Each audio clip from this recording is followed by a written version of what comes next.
É hora da análise de Shingeki no Kyojin, capítulo 126 do mangá, que cada vez mais se aproxima do seu final. Lembrando que a quarta e última temporada estreará no último trimestre desse ano e aqui rolará a análise. Mas bom, nesse capítulo 126 temos uma galera de Parades e uma galera de Marley se unindo para combater o mal maior, Eren Yeager e a facção Yeagerista, os fascistinhas, né? Vamos analisar esse capítulo? Vamos agora! Lembra de seguir o All Blue no Instagram e no Twitter. Também dá like nesse vídeo e se inscreve no canal para mais All Blue, para você receber notificações de vídeos como este. O nome do capítulo 126 é Orgulho, e esse orgulho pode se referenciar às várias atitudes de vários personagens que vemos ao longo do capítulo, apesar que eu acho mais pertinente pegarmos esse orgulho e tirarmos aí um paralelo com Uraiba, o Levi que voltou do mundo dos mortos, ao qual ele não foi em primeiro lugar. O capítulo começa com um flashback focado na Hanji. A mulher virada no Rambo matou a galera, os membros da facção Yeagerista que estavam atrás deles, e também cuidou dos ferimentos do Levi. O cabra levou uns 20 pontos na bochecha, uns 30 no meio da cara. Com o passar dos dias, ainda nesse flashback, a Hanji começa a pensar sobre uma das problemáticas caso o Eren traísse o Zack. É uma possibilidade, então vamos pensar nela. Hanji, que é uma personagem com a cabeça bastante pensante. Então, se os Yeageristas governarem a Ilha de Parades, acabou para a oposição, já que o Yeagerismo é um movimento fascista. E eu achei de uma geniosidade tremenda o Isayama ter mostrado aquele ciclo de carcereiros e prisioneiros. A Hanji lembra quando ela estava como carcereira e agora se vê como prisioneira desse movimento. As suspeitas de Hanji se confirmam sobre Parades quando ela é acessada pelo Eren através da fonte, mas além disso ela descobre que o Eren planeja executar o maior genocídio da história da humanidade. Nesse momento, o Uraiba acorda só para confirmar o seu objetivo: eu quero matar o Zack. Mas o Zack, Levi, já tá morto por dentro, porque ele acaba de tirar o segundo lugar na Feira de Ciências. Quase chegou ali na Amy Fritz, mas não foi. Quem tá com a menina é o Eren, é exatamente ele, o Eren McJagger, que você precisa matar. É então que o capítulo volta ao tempo presente e o Levi pede que Theo Magath e a Pickfinger unam forças para esse objetivo em comum. Só lembrando que esses dois, Magath e Pick, também estão pistolas com o Zack. O diálogo que se segue entre o Levi e Magath é digno de ambos, e bem interessante que o Magath avalia o Levi como sendo tão forte quanto um dos 9 titãs. Agora o plano é unir forças para deter o avanço do Eren. A noite cai, os titãs colossais que vão marchando, mas parecendo uns bonecos de Olinda, continuam essa marcha, e vamos vendo como estão os demais personagens. Até que a narrativa para naquele grupo formado pelo Connie e pelo Falco. Connie vai pensando até que friamente nas possibilidades, mas se encontra em conflito, algo que é bastante pertinente à instabilidade passional que o personagem apresentou durante toda a obra. Daí quando os dois chegam na vila, o Connie pende para o lado bom.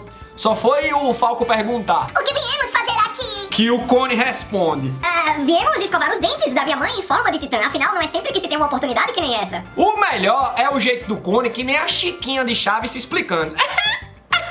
E é nesse momento que Armin e Gabi chegam. E olha só, galera, a frase que o Connie solta para o Armin é de um peso digno de Shingeki no Kyojin. Alguém correto como você não conseguiria entender um idiota. No meio desse estribilho todo, o Falco começa a perceber que se ele tem o Titã Mandíbula, o Galliard morreu. E eu fico impressionado como o Hajime Isayama, o autor de Shingeki no Kyojin, consegue criar um momento dramático micro diante desse macro todo relacionado ao Eren Yeager. Armin sente o peso daquelas palavras do Connie, lembra do Erwin e então se prepara para se sacrificar para que a mãe do Connie volte sem precisar que uma criança morra. O Connie queria que o Falco fizesse esse papel. E aí o Armin toma a frente, o Connie então deixa o Falco de lado, lembrando que o Falco poderia fugir. O Connie deixa o menino pra lá pra salvar o seu amigo. Minha gente, As atitudes de todos os personagens aqui são dignas de heróis e eu vou dizer por quê. Eu sei que o Falco estava bastante confuso, mas ele não cogitou fazer mal a ninguém. A Gabi confiou na dupla de Parades, que foi exatamente o que o Armin pediu, um demônio para a Gabi até o momento anterior. A Gabi agora está transformada. O Armin quis se sacrificar pelo seu amigo e manter a diplomacia com aqueles dois habitantes que vieram de Marley, a Gabi e o Falco. E o Connie escolheu o seu amigo ao invés da sua mãe. Claro, aqui tinha o peso de que a mãe de Connie herdaria o Titã Colossal, mas a gente sabe que não foi por conta disso apenas. Vemos então a cena da Mikasa recuperando o seu cachecol e eu acredito que isso seja um indício de que ela esteja inclinada a ficar do lado do Eren.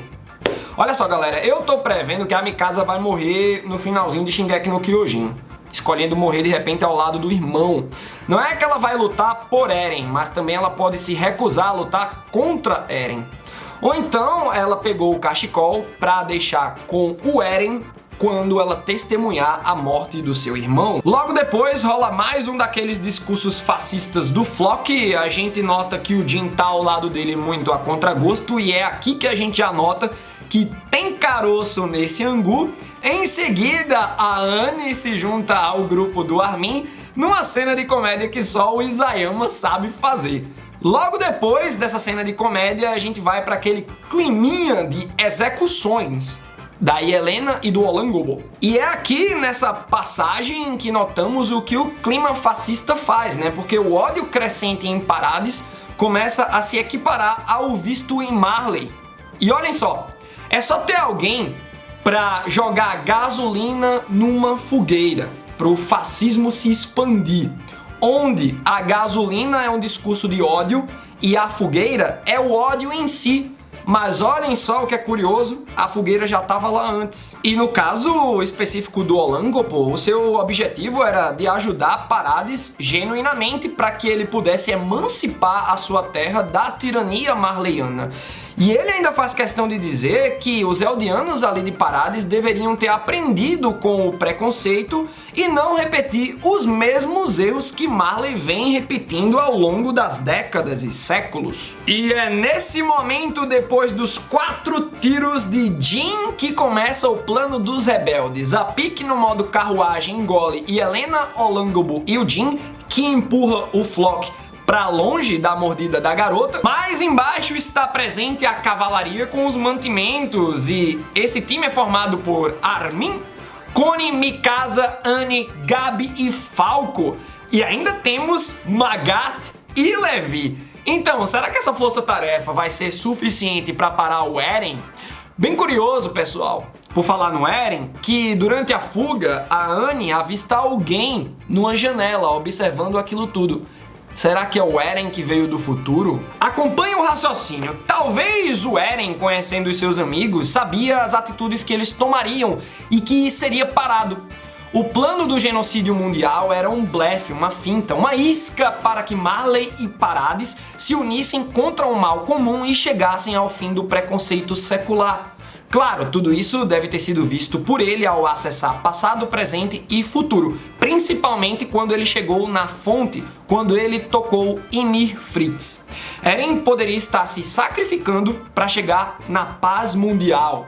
Será que é isso mesmo? Cenas dos próximos capítulos. No final, o Reiner é acordado no chute para se juntar ao time que vai salvar o mundo da crueldade do genocídio proposto por Eren Yeager. O que é que vocês acharam dessa análise? O que é que vocês acharam do capítulo? Mande os seus pensamentos valorosos aí nos comentários e até a próxima!